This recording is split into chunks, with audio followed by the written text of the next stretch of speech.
Joe here for GoonerTube, and we're just off the back of Arsenal 0, Aston Villa 3, and I'm with Aitch. Aitch, yeah, could you sum that up? Shambles. It's not good. It's not good. This is the first time I've been on there, and I can't really defend Arteta and the team. Villa were better than us in all departments. They ripped us apart. It could have been a lot more. They absolutely ripped us apart. Overall, it's just like the things we've loved about Arteta, the structure, people doing what he wants, people being stuck in, doing their jobs. We just weren't flexible enough.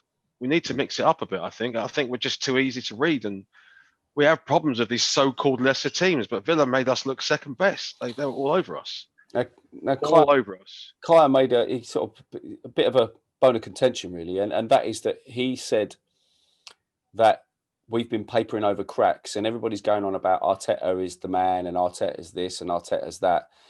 But if you're gonna put teams out and play Tierney virtually at a left-sided centre half instead of putting him in a position that he's most powerful in, and allowing Rob Holding to be exposed like he did, what's that saying about the way Arteta sets his teams up?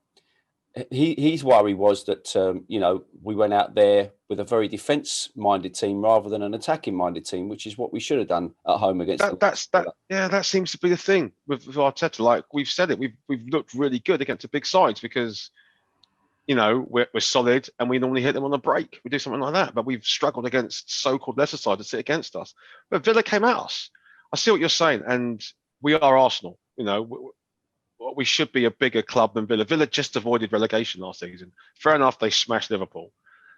I thought that was a freak, but the way they're going forward, I can see that. But we need to be more adventurous. We've got Aubameyang, we've got Saka, we've got Lacazette, but I don't want to talk about that as well. But yeah, you should. Kaya did. Well, all I can say, Lacazette should have scored. Well, he should have scored. That was a perfect cross. It was that. Any striker worth his salt, he got to hit the target at least. He said, at the very least, he's in the right position. Exactly. He said all he needed to do was. What did Kaya say? He said he just needed to cushion it. He didn't need to do anything with it. Just cushion it and put it back towards the goal. Make the keeper at least make a save. He said that the only thing about Lacazette at the moment is he's got a fancy French name, because if that's what if that's the only thing that's keeping him in the side, or it seems that Arteta seems to want to keep these senior players in the side for whatever reason, when Lacazette really hasn't done anything all season apart from the first game. He scored in a few games. He does bring other people into play. He holds the ball up. I like that idea, but he's just not doing enough. I mean, he's getting to goal-scoring positions. He should have scored against Leicester as well. So that's half of the thing of being a striker. You need to get there. And, he should have scored against Leicester. He had a goal disallowed against Leicester. He scored earlier on this season. But I can't defend last night's performance because he should have buried that header. He should have absolutely buried that header. That should have been at least on target. I mean, you don't get easier chances than that, really. Okay, yeah, but I mean, we're sitting in 11th position. We've got a -1 goal difference. I mean, you look at the stats from last night's game as well. I mean, we had 60 at halftime. We had 64% possession. We hadn't had one shot on target. We'd had 3 off target. We'd had 1 on target-ish. But, is that good enough for a team like Arsenal? Okay, let's put in perspective, Joe, though. I know you're saying we're sitting in 11th. We've still got 12 points. We're still in touching distance between the top. A lot of things are going to happen. So, let's not all go crazy. The fact that we've got possession and we're not making chances is something we've all talked about, especially against so-called lesser sides. It looks like what he wants to do is make us more solid, make us harder to break down, which he has done, but we seem to be just not making inroads at the front. We're not making chances. Aubameyang looks lost out on the wing. It's just. But do you not? It's really worrying. Do you not think Tierney and Saka looked lost last night as well? Like they were being played completely out of position. Do you not think that was a waste of what their prowess and what they're there for? I mean, Tierney, Kaya made the point, and it's true. Tierney was a brilliant left back for Celtic. All right, it's Celtic, and you're not playing, the type of side you're playing. But his game is to overlap left wingers and to put crosses in. Look at the cross he put in for Lacazette last night.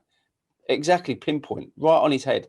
And if he's not getting those runs in, surely we aren't having the penetration that we should have. And then if you're playing Aubameyang out of position, it just seemed all a bit sort of muddled last night. There were people playing in positions they shouldn't have been in, and then obviously we're taking Partey off at half time. Now I don't know if he's got an injury or a knock or whatever, but we're taking him off half time because he needs to be more penetrative.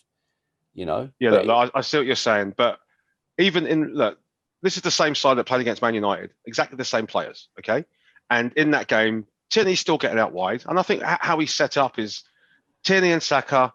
Aubameyang comes inside. Tierney still can still overlap. And that's why he did get that crossing. Obviously, he's not doing it as much, and it did seem a bit muddled. But I just think it's the whole general apathy in the team. It's like, irrespective of whatever formation he's playing, whatever structure he's playing, Villa wanted it more. But I think the bigger thing that we need to look at is the way William was giving the ball away, and how William wasn't helping out on the right-hand side. That's where they were making. That's where they were coming forward. It just looked to me that I don't like saying he didn't seem to be interested. Yeah. No, I think that was a bigger issue than the left. The left, I think we still looked okay.